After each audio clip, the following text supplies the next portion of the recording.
కొంతమంది దేవుడి సేవకి బిడ్డలను తెస్తుంటారు. అన్నయ్యో 13 సార్లు తెప్పాడు వీడు, 3 సార్లు రాసి తెప్పాడు. ఏందమ్మా మరి సేవకి ఇద్దామని తెచ్చా. 3 సార్లు తెప్పినోడిని సేవకంట, వరుసగా పాస్ అయినోడినే ఉద్యోగానికి. అంటే లోకానికి పనికిరానోడు ఇక దేవుడికే. అంటే ఇట్లాంటి సరుకు అంతటిని లైన్ చేసేది ఆయనని. దేవునికి స్తోత్రం, హల్లెలూయా. ఆయన కూడా ఏం కాదనడు. ఓకే తప్పావా, పర్లేదు, లోకం చేర్చుకోదురా నిన్ను, నేనే చేర్చుకుంటుందా, ఎందుకంటే నాకు నీలాంటి వాళ్ళే కావాలదా.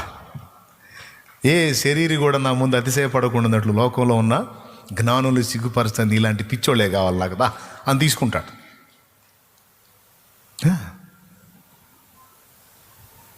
చెడిపోయిన దాన్ని తీసుకొచ్చి ఇస్తారు.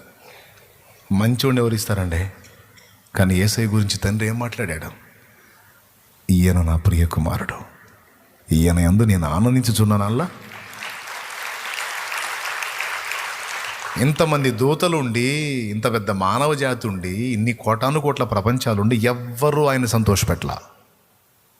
యేసయ్యలాగా. యేసయ్య అంత సంతోషపెట్టాడు తండ్రిని.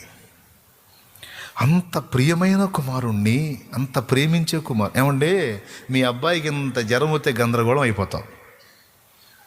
ఒకవేళ వాడికి ఏదన్నా కాస్త బిగుసు పెట్టి అన్నాడంటే డాక్టర్ దొరికితే డాక్టర్ని కూడా కొడదామనిపించింది నీకు. ఎందుకు?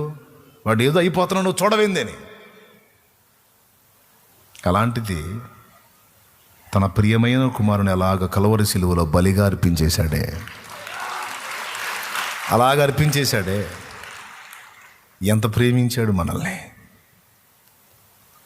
అంత ప్రేమించి తన ప్రియ కుమారుని, సొంత కుమారుని ఇయ్య వెనుతీయని ఆయనతో పాటు సమస్తము మనకెందుకు ఇవ్వడు అంటాడు. అంత కొడుకునే ఇచ్చినోడు ఇక నీకు ఏదన్నా తక్కువ చేస్తాడా? ఎందుకు నువ్వు అంత అల్ప విశ్వాసిగా ఉంటావు, అంత అజ్ఞానిగా ఉంటావు, అంత అవిశ్వాసిగా ఉంటావు? ఎందుకు? ఇదేనా నీ భక్తి? ఇదేనా నీ నమ్మిక? ఇదేనా నీ విశ్వాసం?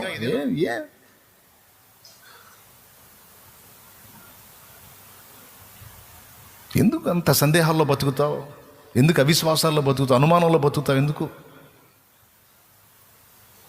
నా కన్న బిడ్డ, నా ప్రియ కుమారుని అలాగా అప్పగించేశానే నీకోసం. ఆయనతో పాటు సమస్తము నీకు ఇస్తా. నీకు ఎప్పుడు ఇవ్వాలో అప్పుడు ఇస్తా, ఎలా ఇవ్వాలో అలా ఇస్తా, ఎంత ఇవ్వాలో అలా అంతనే ఇస్తా, ఎందుకు ఇవ్వాలో అందుకు ఇస్తా, ఏ రూపేణ ఇవ్వాలో ఆ రూపేణ ఇస్తా. నమ్మవమ్మా నన్ను, నమ్మవయ్యా నన్ను అంటున్నా.